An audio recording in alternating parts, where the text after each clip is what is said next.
In the first 10 years of this century, we have had 3 major crashes. In 2000 was the dot-com crash, followed by the 2006 real estate subprime crash, and then 2008, the banking crash. The question is this next? This is the giant crash of 1929. And every time I listen to those guys on CNBC, I call it bubble. They keep talking about the giant crash of 1929. I tell you what, didn't compare to this one coming. So what's happening in America today, savers are losing. Most parents say to the kids, go to school and save money and work hard.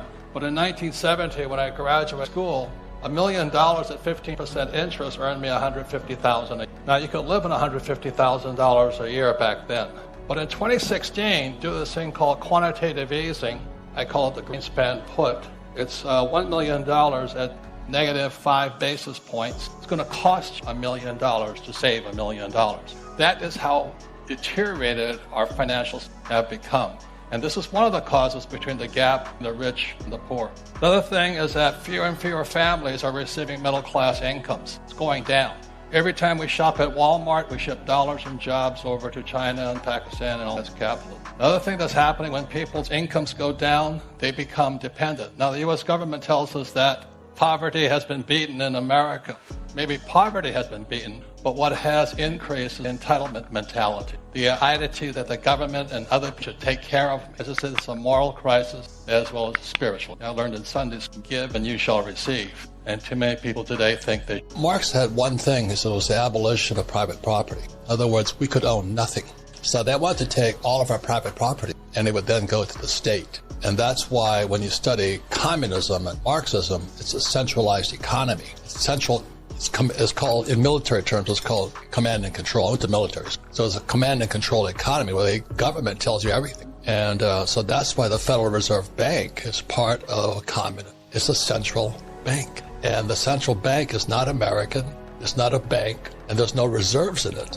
And it's the Fed today, in 2021, is the third central bank. And for history, since Jefferson and those guys, they kept saying we cannot have central banks.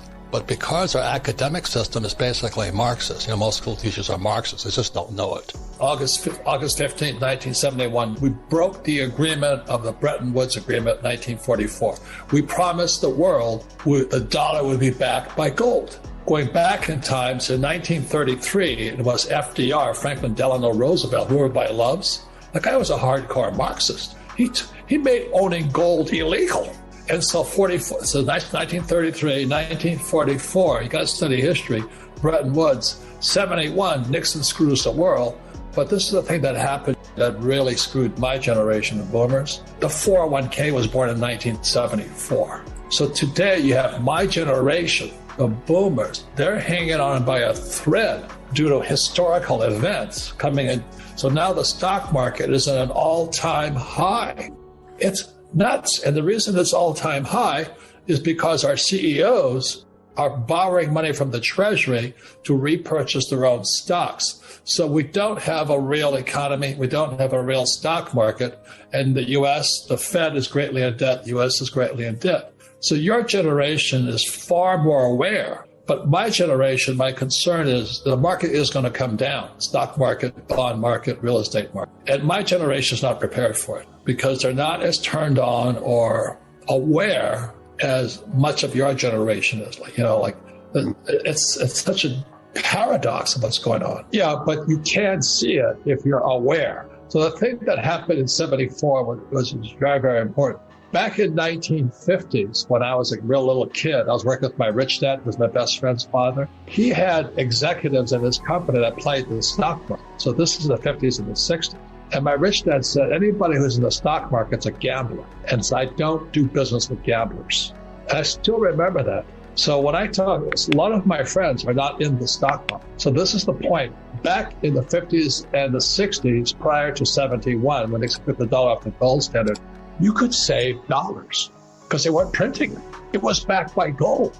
You see, 1944 to 71, you have to look at history. But it was really smart to be a saver of dollars. It was also smart. My rich dad didn't really save money. He built projects. He built big projects. But he bought bonds. So the smart money back in the 50s and the 60s was in bonds and savings because they didn't print money. If you can get your head around that one. And so today we're printing 120 billion a month in the US.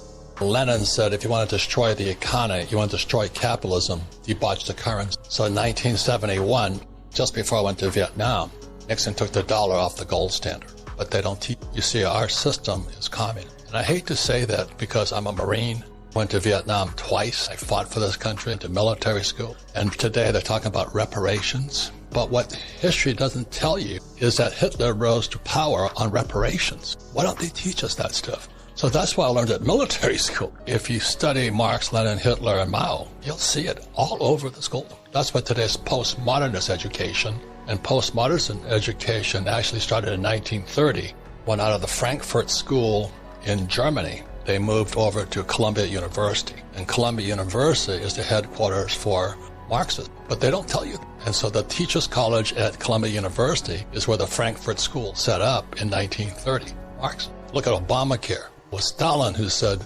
medicine is the archstone of socialism. Socialized medicine. And education fits into that same category.